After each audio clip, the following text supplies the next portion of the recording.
नमस्कार, जनहित न्यूजमध्ये आपले स्वागत। आज आपण अशा एका ठिकाणाबद्दल बोलणार आहोत जिथे सध्या निसर्गाची मुक्त उधळण सुरू आहे, जिथे हिरवीगार सालू पांघरलेला बालाघाटाचा डोंगर आणि खळखळून वाहणारं पाणी मनसोक्त आनंद देत आहे। आपण बोलत आहोत बीड जिल्ह्यातील ऐतिहासिक किल्ले धारूर परिसराबद्दल। धारूर शहराला लागून असलेल्या बालाघाटाच्या विस्तीर्ण रांगा आणि याच रांगांच्या कुशीत असलेलं महादुर्ग किल्ल्याच्या बाजूला असलेलं धरण सध्या पूर्ण भरून वाहत आहे।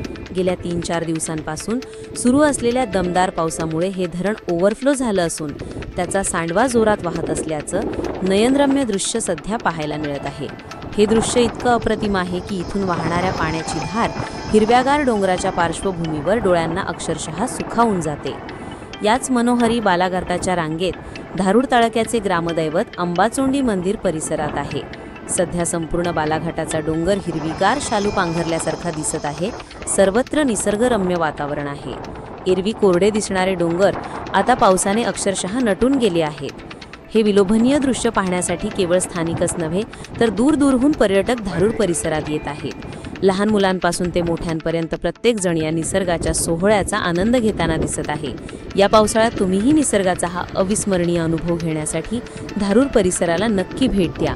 आजच्या जनहित न्यूजच्या विशेष रिपोर्टमध्ये एवढंच। अशाच जनहितार्थ बातमी आणि विश्लेषणासाठी जनहित न्यूज चॅनलला सबस्क्राईब करायला विसरू नका। पुन्हा भेटूया पुढच्या बातमीमध्ये। धन्यवाद।